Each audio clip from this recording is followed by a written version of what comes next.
Hey guys, so a little over a half hour ago, the Contemporary Era Committee, the results for the Baseball Hall of Fame came out, and only one person, only one, got voted in to the Baseball Hall of Fame for the class of 2026. That is Jeff Kent.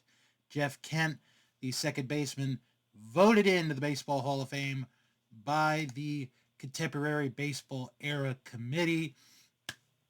Do have the results in front of me. You needed 12 votes to get in.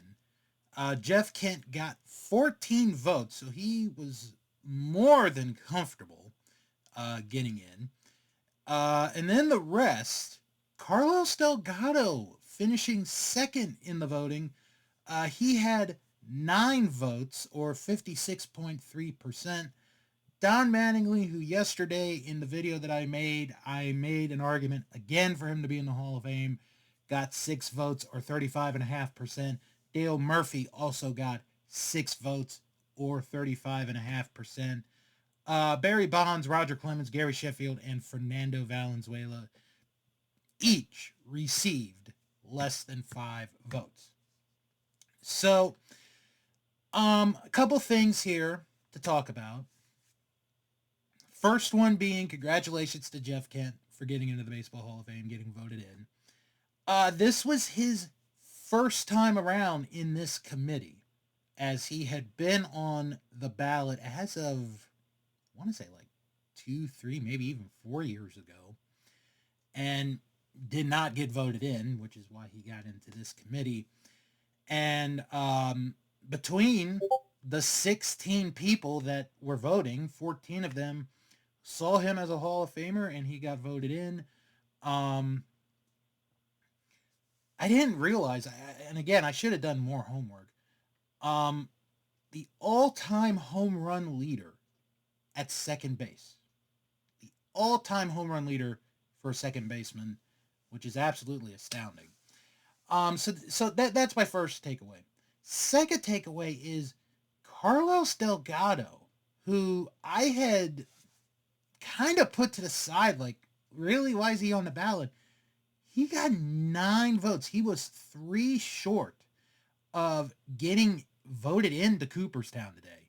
So that is a good sign for Carlos Delgado. As you know, will he be on this committee's ballot again in 3 years? We'll have to wait and see. But getting 9 is a good sign. But of course, and I have to remind myself this every year, and also the people that watch this video, is it's not going to be the same 16 people that are going to be on this committee in 3 years. It's going to be different people.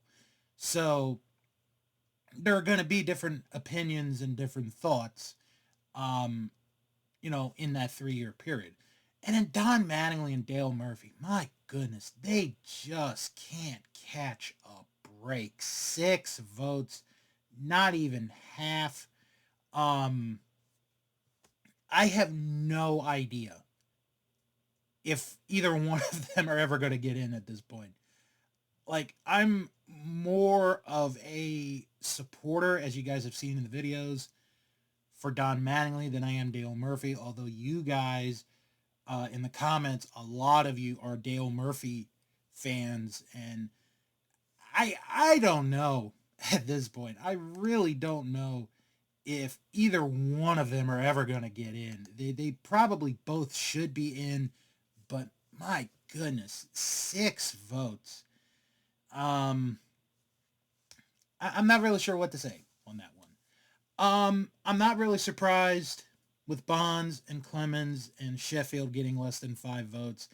I was kind of rooting for Fernando Valenzuela, but he didn't get a lot of votes. So, what is interesting about these committees is that in your mind, you probably think, okay, when they get back to it again in 3 years, Bonds will be on, Clemens will be on, Sheffield will be on. But that's not necessarily the case. When they did this committee the first time 3 years ago for players after 1980, I was thinking for certain Curt Schilling was going to be on this ballot again, and he was not on the ballot. So that just goes to show you, hey, you know, just because you got on this ballot once doesn't necessarily mean you're going to get back on it again the next time. It may be another time or another two times around before a player gets an opportunity. Um, so it's going to be very interesting when we get to that again in 3 years. If any of the seven that didn't get voted in today get another opportunity, I think Delgado's going to definitely get another opportunity. Um, Mattingly and Murphy more than likely will have another opportunity. Bonds and Clemens, I just feel like they will get another opportunity. Sheffield, I'm leaning towards probably will. Valenzuela, I don't think is going to get another opportunity next time. But again, who knows? It's a different group every year, and remains to be seen how that will go.